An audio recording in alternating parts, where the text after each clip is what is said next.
안녕하세요. 역사 돋보기입니다. 시대에 따라서 직업이 다양하게 바뀐다지만 어느 시대든 없어지지 않고 늘 존재해오던 유서 깊은 직업들이 많습니다. 그중 대표적인 직업이 의사일 텐데요.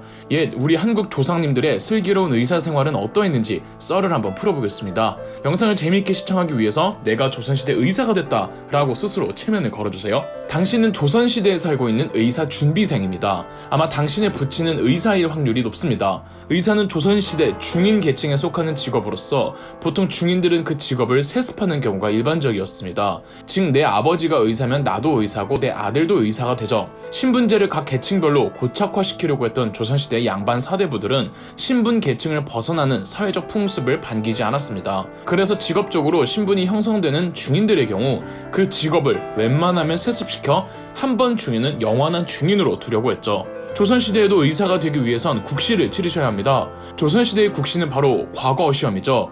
과거시험 종목 중 의사시험은 잡과, 그 중에서도 의과에 지원하셔야 합니다. 전문직 종사자들을 뽑아 중인을 양성해내는 잡과에는 직종별로 다양한 응시 분야가 있습니다. 어떤 분야들은 정기적으로 시험이 있지만 또 어떤 분야들은 비정기적으로 가끔 시험이 열리는 때가 있습니다.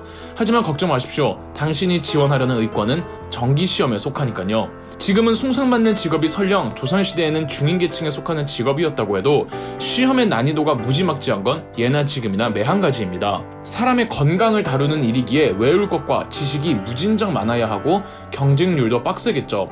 의과 시험 출제 기관은 전의감입니다. 전의감은 궁중 약제품을 담당하는 왕실 전용 약국으로 국가의 의사교육과 의원 인력 보충 등의 업무도 관장했기에 전의감에서 시험 문제를 출제했죠. 의과 시험은 총 2차 시험까지 있습니다. 1차 시험에 해당하는 초시에서는 전국의 응시자들 중에서 2배수로 18명을 선발합니다. 마지막 2차 시험에서는 9명을 최종 선발합니다. 전국 9인을 뽑는 거니까 경쟁률이 어마어마할 뿐더러 9명의 실력들도 믿을만 하겠죠. 9명 중 성적이 상위권에 속하는 합격자들은 당시 모든 의사들이 일하고 싶어하는 최고의 병원 내의원에서 일할 수 있었습니다. 내의원은 궁중병원으로 왕실 사람들을 주 대상으로 치료하는 의료 관청이었습니다. 그런데 내의원 TO가 너무 적어서 9명 중에 1등을 해도 TO가 없으면 내의원에 들어가기도 힘들었습니다. 그렇다면 다들 어디로 배치되느냐? 바로 지방이죠. 지방 가명이나 관하에 소속되어 의료 업무를 맡았습니다. 그런데 경쟁률이 너무 센 거 아니냐고요?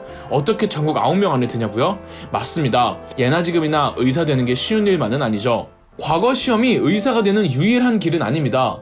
물론 가장 보편적이고 정상적인 루트이지만 조선시대에는 취제라는 다른 방식의 인력 충원 제도가 있었습니다. 취제도 시험은 시험이지만 과거 시험만큼의 고도화된 전문지식 시험은 아니고 딱 일할 때 필요한 만큼의 실무를 시험 보는 방식이라 아무래도 취재 통과하기는 과거 시험에 비하면야 상당히 쉬웠습니다. 다만 차별은 존재하죠. 지금도 공채냐 특채냐의 차이가 뚜렷하게 있는 것처럼 취재를 통해 의사가 되면 의사 취급도 제대로 받지 못했고 승진의 한계가 심했습니다. 그런데 과거 잡과든 취재든 시험을 치르려면 공부를 해야 하잖아요.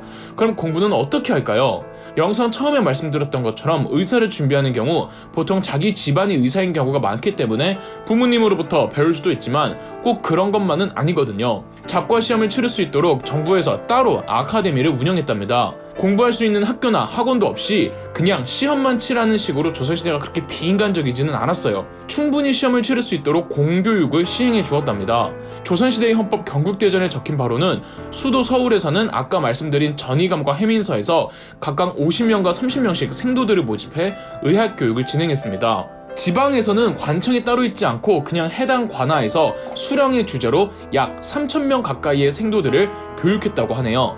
그러다가 조선 후기 영조 때 속대전이라는 새로운 법전이 편찬되는데 이 속대전에 의하면 더 이상 지방에선 의학 생도들을 키우지 않는 대신 서울의 전의감과 해민서에서 교육하는 생도의 수를 각각 56명과 62명으로 증원하였다고 합니다. 조선 전기에는 서울에서 의학교육을 받는 의대생 수가 80명이었는데 조선 후기에 이르러서는 118명이 된 거죠. 이 생도들은 부분적으로 군 면제를 받았습니다. 자, 그러면 과거에 잡과이든 취재든 의사가 됐다고 합시다. 그럼 근무지는 어떻게 될까요? 가장 최고 성적을 거뒀거나 인맥까지 두루 갖췄으면 궁궐병동으로 근무지를 배정받게 됩니다. 왕실 대상으로 하는 궁궐병동은 크게 3곳이 있습니다. 내의원, 전의감, 해민서, 조선시대 의사들의 꿈의 직장이죠. 이 중에서도 톱 오브 톱은 내의원입니다. 내의원에는 전국 최고 수준의 실력을 갖춘 의사들만 가는 곳입니다. 경국대전에 따르면 정원은 12명이고 사극에서 아마 가장 많이 거론되는 직업인 국왕주치 어이도 내의원 소속이랍니다. 내의원은 국왕을 포함해 궁궐에 살고 있는 왕실들을 치료하는 의료 집단이며 가끔 왕의 명령에 따라 고위직 관료들을 치료해주기도 했습니다. 전의감은 아까 말씀드렸던 것처럼 약재를 외국으로부터 구입한다든지 의학 인력을 양성하는 곳입니다. 쉽게 말해서 의료 행정 업무를 총괄하는 곳이었죠. 정원은 약 20명 정도였는데 실제로는 더 많은 인력들이 일했다고 하더군요. 세 번째 해민서도 약국의 일종입니다. 전의감은 왕실을 위해 해외 약재와 우수한 약재를 도맡는다면 해민서는 백성들을 대상으로 토산 약제품을 전담했답니다. 그런데 점점 시간이 지나면서 해민서의 업무가 커지기 시작했고 일부 전의감의 업무를 같이 해주기도 했죠. 내의원 전의감 해민서는 사실 명칭만 조금 다를 뿐 고려시대 때부터 똑같이 있었습니다. 당연한 거겠지만 내의원 전의감 해민서 모두 수도였던 한양에 있었습니다. 의료진의 수준과 의료기관들이 수도에 집중되는 것은 뭐 어쩔 수 없지만 그래도 지방의 의료기관이 턱없이 부족하면 안 되잖아요. 그래서 태조 이성계는 전국의 해민서에 똑같은 업무를 하는 재생원을 설치합니다. 그냥 해민서를 전국 곳곳에 설치해도 되는데 왜인지는 모르겠으나 재생원이라는 기구를 별도 설치하여 지방에서 민간 백성들을 대상으로 약재 제조 업무를 시켰죠. 결국 재생원은 세조 때 해민서에 통합이 됩니다. 또 해민서 부속기구로 동활인서와 서활인서가 있었습니다. 세종실록에 활인서와 관련해선 이런 기록이 있습니다. 동활인서는 동소문 밖에 있고 서활인서 밖에 있다.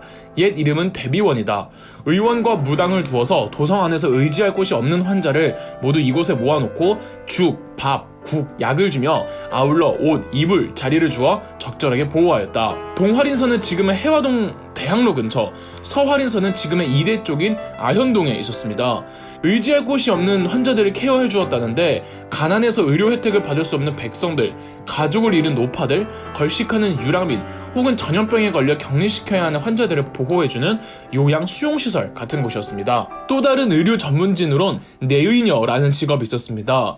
의녀는 전 세계에서 유일하게 한국에서만 시행되었던 제도로 태종 이방원이 한 의사의 건의에 따라 처음 창설했습니다. 성리학의 남녀 유별이 유독 심했던 조선시대에 남자 의사한테 치료를 받지 못해 시름시름 앓다가 죽는 여성 환자들이 너무 많아서 여성 전문 의료인을 양성하자는 취지로 의녀를 만들기로 하죠. 태종 이방원은 10대 관비들을 의녀로 키웁니다. 관비란 국가에 소속된 여성 노비로 천민이죠. 천민이다 보니까 의학 교육 이전에 글자 교육부터 시키느라 애를 먹었답니다. 처음엔 10명도 안 되는 의녀를 키우다가 태종 이방원의 아들 세종대왕이 의녀 제도의 우수함을 극찬하며 의녀의 수를 대폭 확대합니다. 시간이 지나면서 더 많은 의녀들이 나왔고 원래는 여성 백성들을 대상으로 치료하는 의녀들이 나중엔 궁궐 왕실의 여성들을 치료하기까지 합니다. 의녀들은 해민서에서 관리했는데 이 중 실력이 우수한 의녀들은 내의원으로 승진합니다. 내의원에서 국왕을 보조하는 최고 실력의 의녀들을 내의녀라고 했고 장금이가 바로 그 내의녀 중 한 명이었죠. 중종 말년 오늘 내일 할 때 유일하게 중종 곁을 지킬 수 있는 사람이 장금이었고 신하들이 중종을 찾아갈 때도 반드시 장금이를 통해야 했다고 합니다. 그러나 장금이는 정말 특수한 케이스였고 아무래도 의녀는 관비 출신이다 보니까 그 시선이 곱지 못했습니다. 무슨 기생 취급하는 사람들도 많았고 누구라고 말 안 하겠지만 조선의 어떤 미친왕도 연회가 있을 때마다 창기들과 의녀들을 같이 불렀다고 합니다. 그리고 워낙 천대받았기 때문에 웃지 못할 해프닝도 의녀들에게 많이 일어났답니다. 성리학 제일주의였던 조선에서 의사의 직업을 천시하는 경향이 있었지만 사람의 건강을 다루는 일이고 또 이게 국가 복지정책과 연결되다 보니 국왕과 조정이 늘 관심을 갖던 분야가 의료계였습니다. 이건 지금도 마찬가지고요. 이 세상 그 어느 것보다 중요한 것이 생명과 건강이기에 국가의 의료 행정 및 시스템은 가장 논의가 많이 이루어져야 하며 또 의료계에 종사하는 모든 분들의 합리적이고 인간적인 대우를 받는 건전한 의료 순환 체계가 자리 잡혔으면 하네요. 그럼 역사 돋보기였습니다. 영상 재미있으셨다면 구독과 좋아요, 알림 설정까지 해주시면 감사드리겠습니다.